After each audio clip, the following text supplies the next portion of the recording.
Welcome to yet another edition of Sports Lane right here on Dott TV.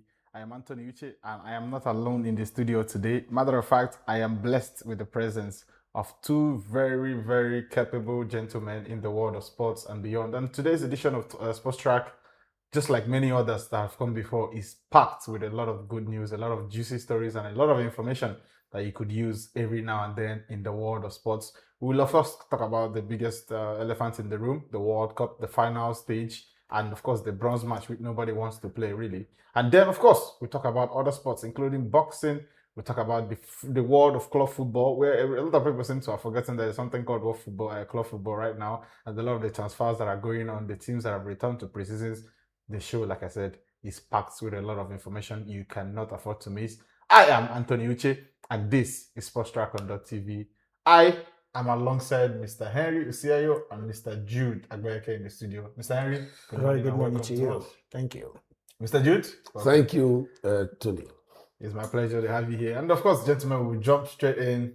We've seen how everything has played. The tournament that started just over a month ago with 46 teams, 48 teams, a lot of matches, and we had 104 matches from the start. We are 102 now, two more to go. And most importantly, the 104th game that will take place tomorrow.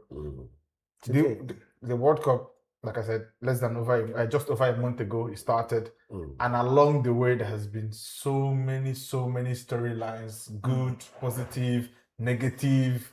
FIFA brought under the limelight for the wrong reasons, politics getting involved. There's just so many things that has emanated from this ongoing FIFA World Cup. And a lot of people claim this is the best World Cup ever. I do not think so. But what it certainly is the biggest World Cup ever in terms of the nations participating in it. And it has thrilled us for so many reasons. And of course, we'll jump straight in and take a look back at the semi-finals games. And of course, we'll look ahead to what is going to come up this weekend. Mr. Henry, the semi-finals will start off with the first of them, Spain defeating France to progress to the finals of the tournament. How much of it, I know it was a surprise, but how much of a surprise was it to you? Because coming into this World Cup, a lot of us, myself included, thought it would most likely be either France or Argentina again in the final. But Spain had some things up their sleeves. Yeah, the last time we talked here was on the quarterfinals and when Spain met Belgium. And of course, like I did say, that game is going to be decided in the midfield, which actually happened. And we saw how the Spanish side were able to play their beautiful guitar in the midfield with their legs. And of course, they ousted the Belgian side. And of course, against France, I did say that game also is going to be a game that will be decided by the midfielder. When you see the likes of Rodri in the midfield, his name might not ring too much bell in the world of sports. Mr. Ballon d'Or. Yes, he is. But even when he won the Ballon d'Or, a lot of persons question it. Why should he be given the Ballon d'Or? What has he done? But he's a silent player. He's a player that knows how to cut out passes. He's a player that knows how to shield his defender, and he's a player that knows how to build with the attacker. And that was exactly what Rodri did that day. With the support of Ray Lewis, they were able to marshal that midfield, reducing France's excesses of pushing forward, and they had to pin France to their own half. If you look at that game, they were playing just like what I said, for the first time that Spain was going to the World Cup without a Real Madrid player on the team. Well, they have one now. Cucurella is a Real Madrid player. No. Cucurella, as long as I'm concerned, was signed at the start of the World Cup, so he is a Real Madrid for the World Cup. Yes. So that was what they able to kind of. That was what France could do and dictated the pace of the game. They never allowed France. They never allowed France to play their game in the midfield, and that was how they were able to tame them. Looking at that game they played, a team that has not made so much noise, and just like what a lot of analysts keep saying, that this was almost what they did in the 2010 World Cup that was held in South Africa, where they defeated the Netherlands. Even in the final, the Netherlands did everything that could be done. And I still remember the images of Arjen Robben and that leg, that Casillas leg that he stuck out. Exactly. That's not short. And they went on to win that 2010 World Cup hosted by South Africa. And that is the same trajectory they are also going. They come with just 1 goal, 2 goals, just picking it as the game progresses. And that is what Spain have done so far. To me, Spain weak point. If you can be able to defeat Spain, you have to find a way to pocket Rodri. If you can pocket Rodri, then you are done. That is easier said than done. Exactly, that's easier said than done. And that was how they were able to tame France. They made them to cut off supply to Mbappe and Ousmane Dembele. The only one of the biggest chances they had was the chance that was missed by Desire Dore. And of course, you could expect that even though he has scored that goal, Spain was already 2 goals ahead. It would have ended 2-1. So, to me, applause to Spain and, of course, Luis de la Fuente for what he has done so far and for taking this same crop of player from the various cadre from under 17 to under 19, under 20, and now almost the same set of players are now in the senior team. That is progression. We will get to the stage where we talk about the trajectory and the career paths, the two managers, not just De La Fuente now, but also Lionel Scaloni. He has a very interesting career path as well that has brought him to the top of club of international football. But Mr. Jude, Mr. Henry has done a good job of talking about the winners, which were Spain. But on the losers on the day, France. Did they pick the wrong game?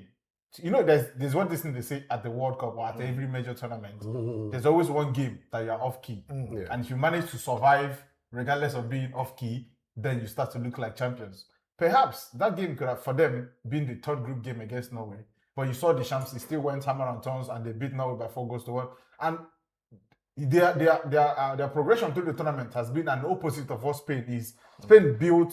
They started from a disappointing draw against Cape Verde, then did a good job against Saudi Arabia. They were not really convincing against Uruguay, just managed to beat them by a single goal. So now that was a Fernando Muslera mistake that led to Bayona scoring the winning goal. But they've gotten stronger as the tournament progressed. But France, on the other side, they started the tournament like they were already playing, their 4th or 5th game of the tournament. And they came up against, what seemed an immovable object for them, which was an unstoppable force. What do you make of France's performance on the night and, the tournaments overall, although they still have a game to play, but we know. Yeah, I think the French side played well for the duration of this tournament, even till that semi-final match. But I think why they lost out actually to Spain was the tactical approach coming from Didier Deschamps. Now, when I watched that match, I said, this man made a huge mistake. Kodne has been there in the midfield, doing the same thing Rodri has been doing for Spain. He's been shutting down attacks, throwing those beautiful passes, creating some chances, even from deep inside the midfield.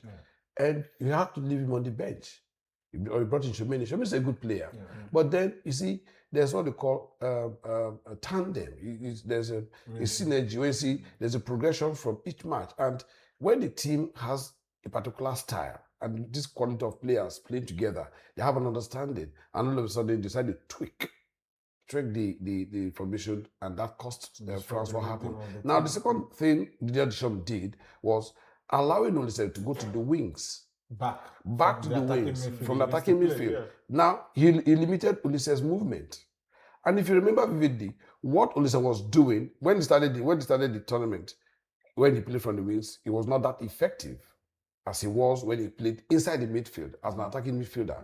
And he always had a way of opening defenses, creating those passes that give Mbappe and the other guys the opportunity to score goals. We didn't see that against Spain. Because why? The man decided to play him from the wings and brought in Dembele to the middle, which was the wrong thing. Dembele plays well from the wings more than the middle, so he should have taken him to the wings. He didn't do that. So that caused a lot of problem for France. Mbappe played a very fine game that day. Yeah, unfortunately, he had a goalkeeper who understood his roles, Unai Simon. Of course, they played in the Spanish La Liga, so they know themselves. And he knows that when the ball goes through, Mbappe will always chase the ball and first get onto the ball. So most times, he anticipates those passes. He comes out and very well. He was even he almost got caught. There was one he almost got caught with the chance that ultimately I'll get to that. That aside, I'll get to that. Well, he played more like a libero in that man than the goalkeeper. Do you understand? But then I expected Didier Deschamps to have done what I'm talking about. He should have, after the first half, it was still goalless. The goals were not coming, the chances were not being created. I expected him to say, okay, only say, come back to the midfield. Dembele, go back to the wings. You know, and if he had done that, I am very sure. Yeah, Rodri is a fine midfielder. I don't take that away from him. He's a very beautiful midfielder. But then, when you have an intelligent player like Olise play in the middle, I doubt if they would have been able to stop him.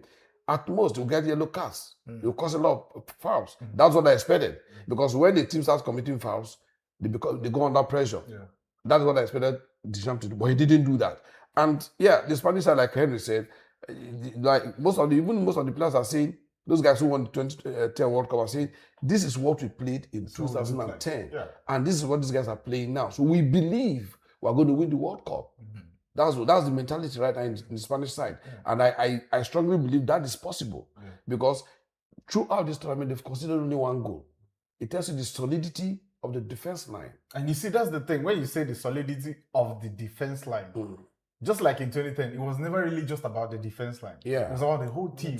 I agree with Once you. they lose possession, Everybody falls that's back. everybody not just fall back. They chase the ball. Start chasing it They from chase the wherever you ball. lost it, Yes. and make sure you make the opponent as uncomfortable as Yes. possible, so that before they get to where they will become a threat to you, you probably would have won the ball back or committed a technical foul, destabilize an opponent, kill a potential attack. And that's where I think Rodri's role was.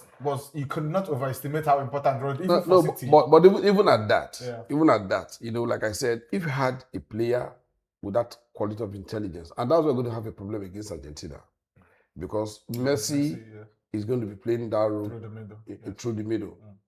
And except Rodri muzzles out Messi, Spain will be in for troubles. Because, yeah, the Argentines, they depend solely on Messi, so to speak. But they also have quality players. Julian Alvarez is a deadly striker.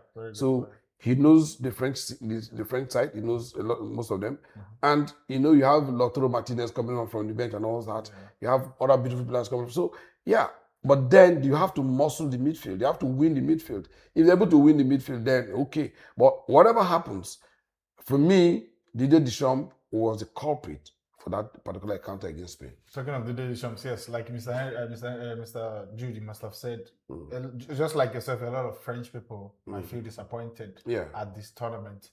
But we come in today knowing that this will be Didier Deschamps' last game as French national team coach. So I want us to take a look back. July 2012, he took over. What do you think is legacy? That was 14 years ago. Yes, 14 years ago. What do you think is legacy? I mean, yes, it probably on a sad note. This is not the note you want to be talking about. That's what he said. I'm sure the French football organizers and the federation will do something, you know, some sort of commemoration or goodbye stuff after the tournament. That should not, the mood in the camp now should not affect whether or not he gets a good farewell, because I think he's done an incredible job with the French national team. He's done that. So I just want us to take a good look back at Didier Deschamps' July 2012 to July 2026. How good a job. I know he's done a good job, but how good a job. When you consider where the morals and the quality of the French team. You remember the embarrassment they suffered in 2010 and then the embarrassment they suffered in Euro 2012 before he eventually, you know, took over. So what do you think, Mr. Henry, and then before Mr. Jude, what do you think the legacy of Didier Deschamps is on the French national team? Yeah, Didier Deschamps is a missed legacy because he won some and of course he lost some. And I think one of the problem, I will use it problem, Didier Deschamps had is killing games. We've seen that over and over. Sometimes the French national team gets towards winning the game, especially when it gets to semi-final, talking about the newly introduced UEFA Nations League. We've seen them not even performing up to that level that you expect them to actually win that UEFA Nations League.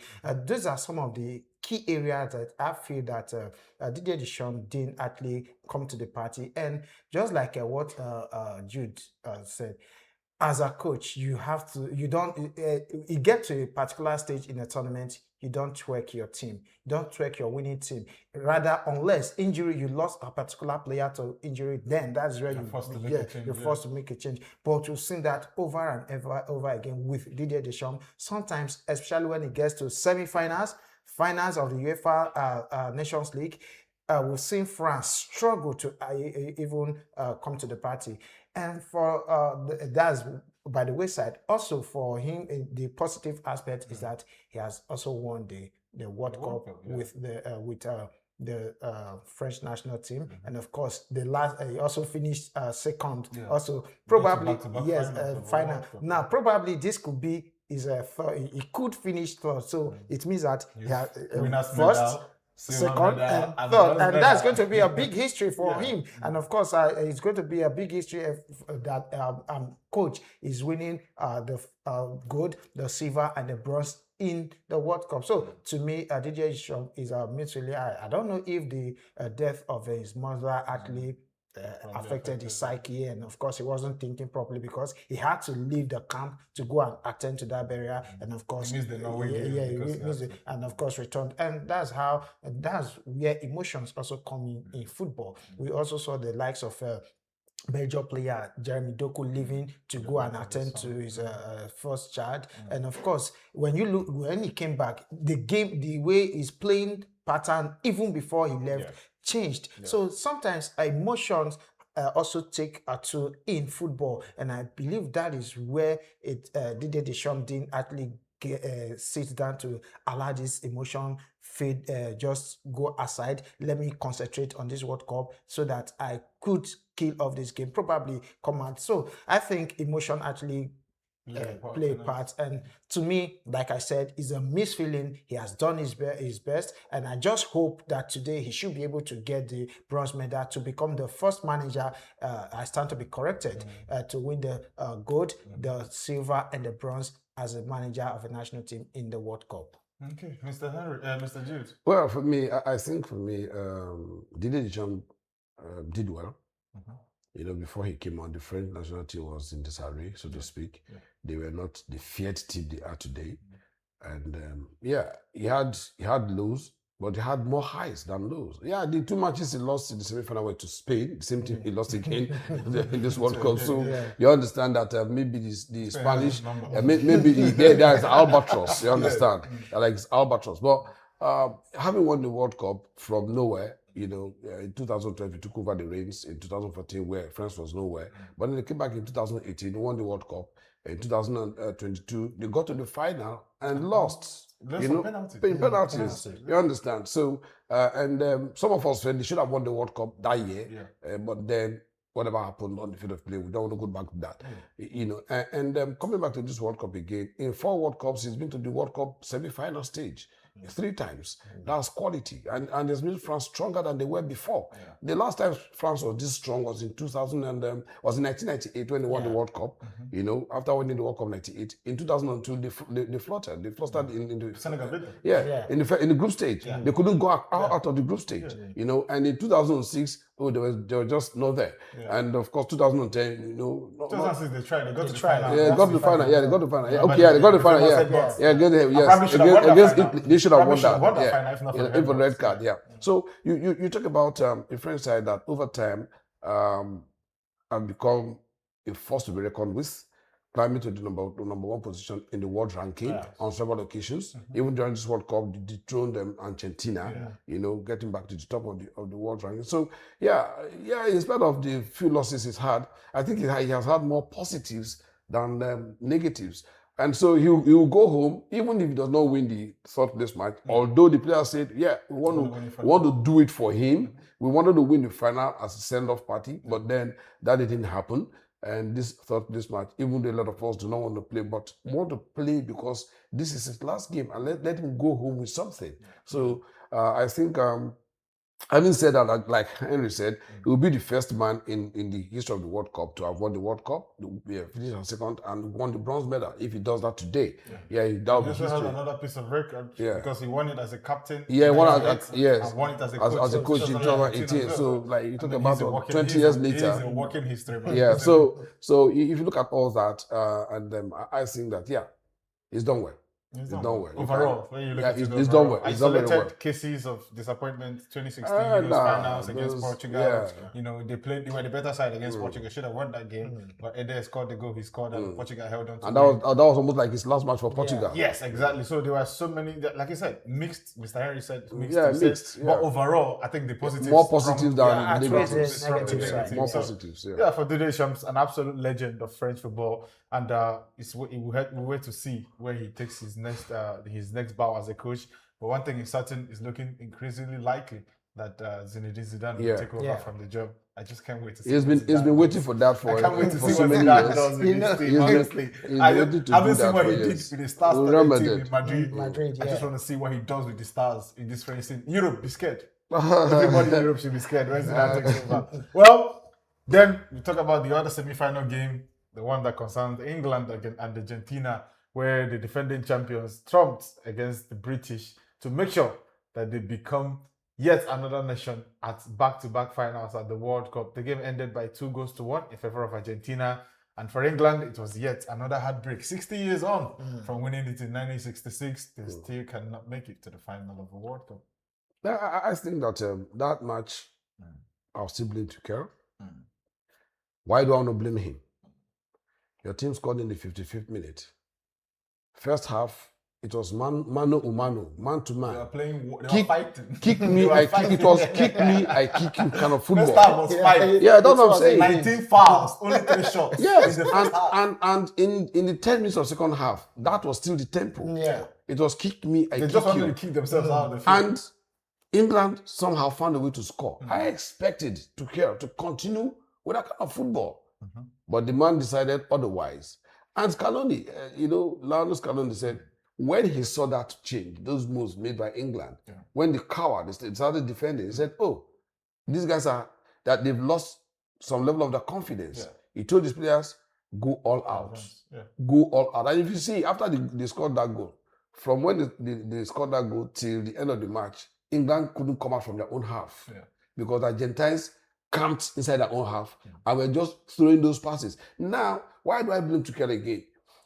First cross, the first half they had crosses, no header to connect from the Argentines. Yeah. Now in the second half, they had 4 crosses from the midfield, not from the flanks now, from the midfield, and they were connecting. The goalkeeper, Pickford, who's always picking balls from his net, stopped about 2 of them, 2 went wide.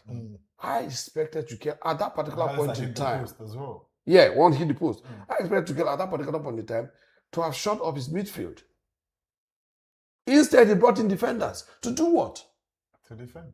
Defend what? What are you defending? Defend the one goal. You should have brought in midfielders to catch the Argentines in the midfield, which you did in the first half successfully. Why didn't you do that in the second half? You gave the Argentines the initiatives, and of course, he was heavily punished. Now imagine, after conceding the second goal, he removed 2 defenders and brought in strikers. Yeah. Why?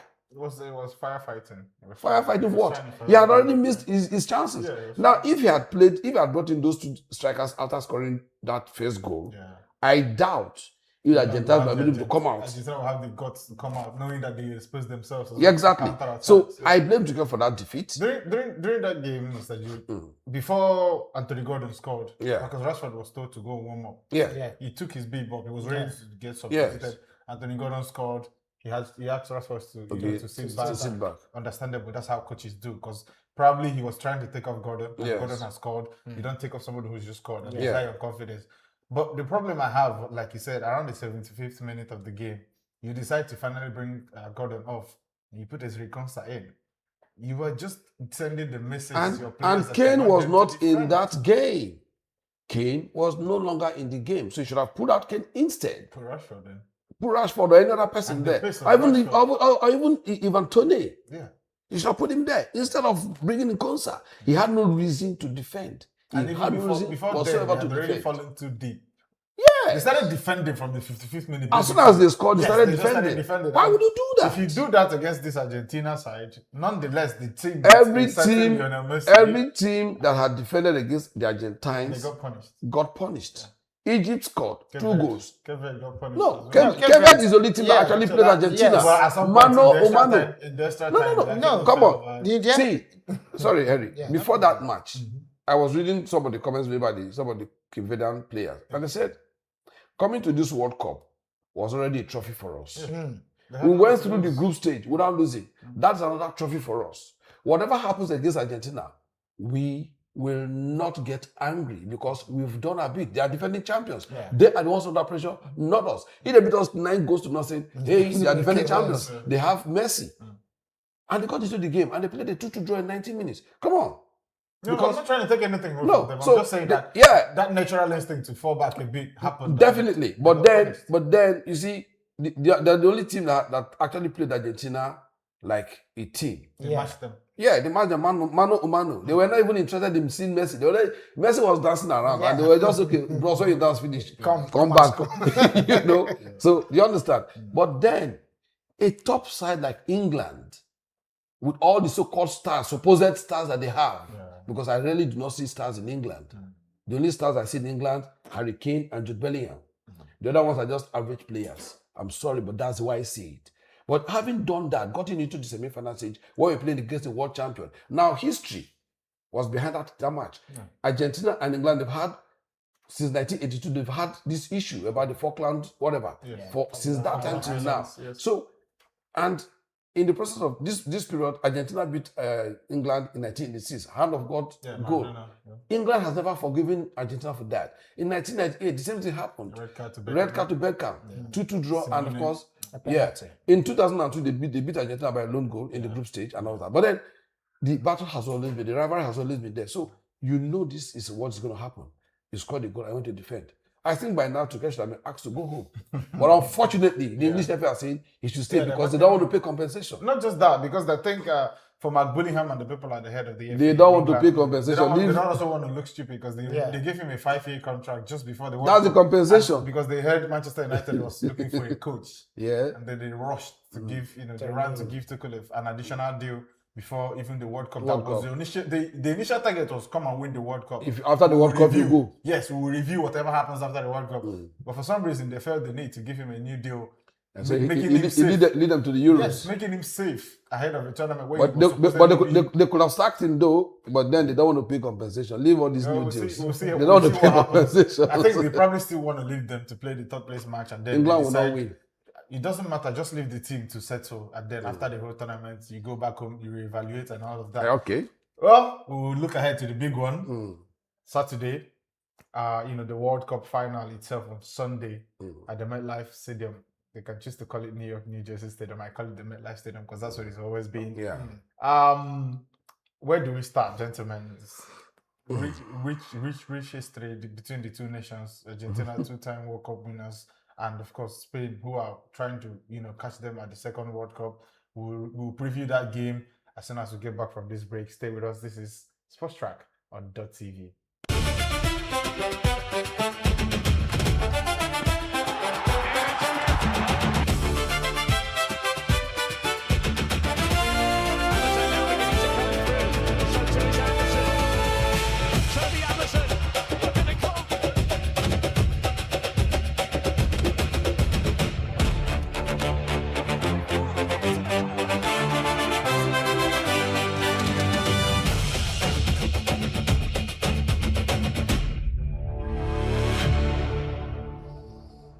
Well, welcome back to Sports Lane here on Dott TV.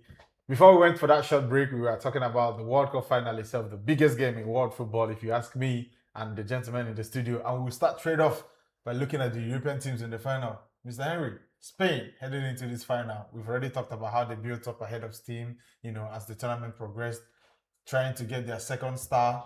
And a lot of people, a lot of things are involved in this game. But I want us to take a look at the managers involved in this tournament or the teams who have made it to the final. And I want us, me and you now, to take a look, at Luis de la Fuente. Luis de la Fuente's career, especially in club football, spanned across 15 games at Alaves. He was appointed in July 2015, sacked in October 2015. So just 15 games at Alaves. But the rest of his career has been with the national setup at different levels. Under 17, under 19, under 21, under 23, the Olympic team, and ultimately now with the national team. He's won the Euros already, and he's vying for his second major trophy as a manager of the Spanish national team. What do you make of the trajectory of Luis de la Fuente? We'll talk about Mr. Scaloni with Mr. Jude, but I want you to look at it from the angle of, does it require an entirely different skill set to be a successful national team manager than it does to being a successful club manager? Because like I just told you, this guy only got 15 games as a club manager and he got sacked. But he's been as successful as you can dream to be with national setups at different age levels. What do you make of it? Yeah, some coaches they have their stars shine when they are in national teams because at national teams you have lesser games.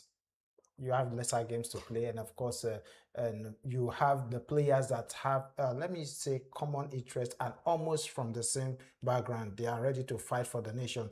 But when you look at the club level, you have players from different backgrounds, some from Argentina, some from Brazil, and you are trying to put this set of players together. Some don't understand your body language. Some don't even understand the language that you speak. And so these are some of the things I see in some coaches that they've been doing perfectly well for national teams compared to a club. For Luis de la Fonte, just like what you said, for someone who couldn't even withstand what was coming from Alaves to become a world champion. I will use the word a world champion in the making is something after Lopetegui was actually relieved of his post as the manager of Spain.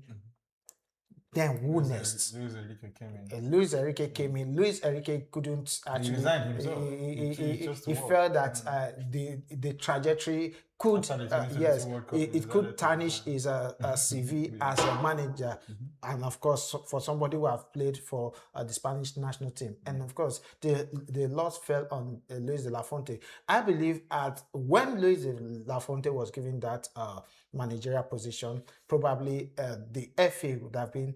Let me borrow a word from the political scene. A placeholder. Just be here first. Just be here first while we scout for the right manager to take over. But as time progressed, the FA began to see something interesting from Luis de la Fonte, winning games. Even at when you least expect him to win, bringing in players, and of course making the right calls. Because I feel for a coach to kill off a game, it has to be reading the game, know when you make your changes, know when you don't use a particular player, and of course give your team that morale.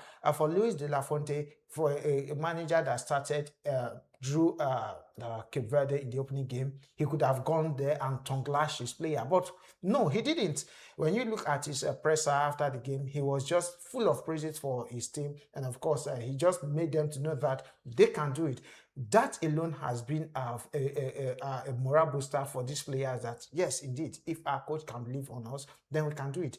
And we've seen how he has taken every game this World Cup game by game. He doesn't look for, he just want to play a game that the whole team will be able to look at it and say, okay, we are playing a game from the defense, just like what we talked about. If to some manager, David Raya, who won the Premier League title with Arsenal, and of course playing the UEFA Champions League with Arsenal, should start. Not a certain goalkeeper that is keeping with Atletico Bilbao who struggle to even get to who struggle to get to the Europa. Now, but he is not playing. He's not looking at the player at their performances at the club level. After training, after every training session, he knows who to use. And of course, Unai Simon has been that beautiful goalkeeper you never saw. It reminds me of Manuel of his at his youth age, and that is almost what we've seen with him. So for Luis de la Fonte, is a manager who have continuously progressed as the game comes. He doesn't put much pressure on himself, and neither does he put pressure on the players. As the game comes, he executes it, and that has actually helped him, and of course, helped the Spanish side to get to the final. Very, very good breakdown there on the Spanish coach Luis de la Fuente and his journey through the ranks of Spanish football. Mr. Jude, we'll talk about Lionel Scaloni, the Argentinian coach. 2018 was the assistant to Jorge Sampaoli at the World Cup. Ultimately ended in disappointment. They got knocked out by France in the quarterfinals. And after that, he was promoted on an interim basis to, hold the fort for the Argentinian national team. A lot of people saw it in Argentina, especially as what looks like a mistake. Why would somebody who has no experience really at the topmost level get the job? Fast forward to 2021, he won their first Copa America with them. 2022, he won a World Cup trophy. And now we're talking about somebody who's heading into his second consecutive or successive World Cup final, looking as well to win it for the second time. And mind you, Argentina had not won one for a very long time before he became the coach, and he's about to win his second in as many tournaments. What do you make of Lionel Scaloni and his rise to the national team of the Argentina? Now, Lionel Scaloni is Lionel Messi's namesake. The second most popular Lionel in Argentina. You understand? I'm just trying to do something here. He said something. Yeah. He said, we want to win for Messi. That's his mindset. The objective is clear. He said, we want to win this World Cup for Messi. I asked him why. He said, Messi has done everything in football. He's won the World Cup before, but then we want to make him immortal. So we want to win this World Cup for Messi. Why am I bringing this to the fore? Now, Lionel Scaloni, like you said, was almost relatively unknown, just like Luis de la Fonte. And he was just an assistant coach, like Henry said, the placeholder, so to speak. Yeah. And somehow he started churning out results. What did he do? He's a young coach. I think he's less than 40, less than 50. Yeah. And he started looking It's at. not been long he was playing for West Ham. Yes, in England. Not like that. I think it's about 39 years years ago. thereabout. That's how young he is. I think it's about 39, 40 years thereabout. Now, he said he had to bring in some of Argentina's best players, put them together. And he told them, you must, as a matter of fact, play with Messi. If you watch the Argentine from the onset till now, everything is rotated around Messi. Yeah. Not that because he's an exceptional player, no, but it is an instruction. Everybody play for him. He is the leader of the team. Whatever he says on the field of play, do. He said, I don't tell Messi what to do on the field of play. I just tell him, go and do your thing. Others will follow you. And that's why the Argentine team is winning. Not that he does not have the technical knowledge or know how to do that, but then he understands the importance of having a key player, a star player in the team, and making everybody play with the star player. So, yes, Scaloni in the World Cup, from when he started till now, he's proven to be a very smart coach. He doesn't talk much on the sidelines. If you watch it, he doesn't talk much on the sideline. He reads the game. And that is what Tuchel didn't do. Tuchel was panicking from the onset. But Scaloni was quiet, reading the game, understanding the moves. And when it was time to hit, he hit very hard. That's the hallmark of a good coach. And I don't see him losing the final. It's a 50-50 match. Spain, Argentina, it's 50-50. It's anybody's game. It's anybody's game, I can tell you that. Oh, on that note, we'll head straight to the predictions. Mr. Henry, we'll start with it. Calm down. We'll start with the third place team. We'll start with the third place match. England versus France. For some sort of pride, really, or some podium finish. What do you make? Who do you think will come out on top with that game? Yeah, to me, that game is actually a third place, but you cannot really tell that nobody doesn't want to win it. Each of the team wants to win it. But sincerely speaking, I think that I'll actually give it to the French side because they've believed that they've gone this far. But like I keep saying, the English team were not actually exceptional. Just like what Mr. Jude said, you just have only 2 stars, Harry Kane and Jude Bellingham. The other are just average players that have been playing with their clubs. Okay. Mr. Jude, you are nodding your head when he said France. You think that's going to be the case? I said so. England, they're a good side, but on the same level with France, not that good. However, because of the mindset of the French players, want to send their coach off with something, they're going to be more determined to win than the English side, who are not willing to even play this match. They said they don't want to play, but then they have to play because a World Cup third place match, and they have to play. And you might be surprised that Harry Kane will not even start. So, they might try to decide. Bring in some fresh legs. People like Iberi Chieze and all that. Manu hasn't kicked the ball. Manu could also come in. They could have Anthony and Watkins as well. Only Watkins, Calm down, gentlemen. We'll talk about something else before we go to the final itself. Well, the Americanization of football. This World Cup has just been a flag bearer for everything. Football should not be hydration breaks, dividing the game into basically 4 quarters, doing all of those things that Americans do at their sports, which I'm not against. But football is not an American sport. Latest in the line of assaults that this game has faced is the so-called winner's ring that will be introduced in the final tomorrow. Where they will get NBA styled or NFL styled winner's ring that will be given to the players, and it will be crested with the World Cup winners. You get what how to do with the NBA instead of the medals. Yes, instead of medals. What do you make of that? Really? You just said the word Americanization of the World Cup. This is the first time a World Cup was hosted by a country or countries, and the president of that particular country, of a particular country, made decisions in that match. Trump made decisions. I mean, we don't want to. A red card that was let's not talk about no. The political aspect. So of no, it. I'm trying to make you understand that when you say Americanization, this is part of it. Yeah. Decisions that FIFA ordinarily will not take, they had to take it. Why would FIFA agree to the ring? It's murder. Why ring? But it's an American. And so, hey, come on. They played the piper, they take Yeah. the tune. Well, Mr. Henry, now there's no hiding place. Who wins the World Cup final? When we come back here on Monday next week, who will we say are the winners of the World Cup? To me, I just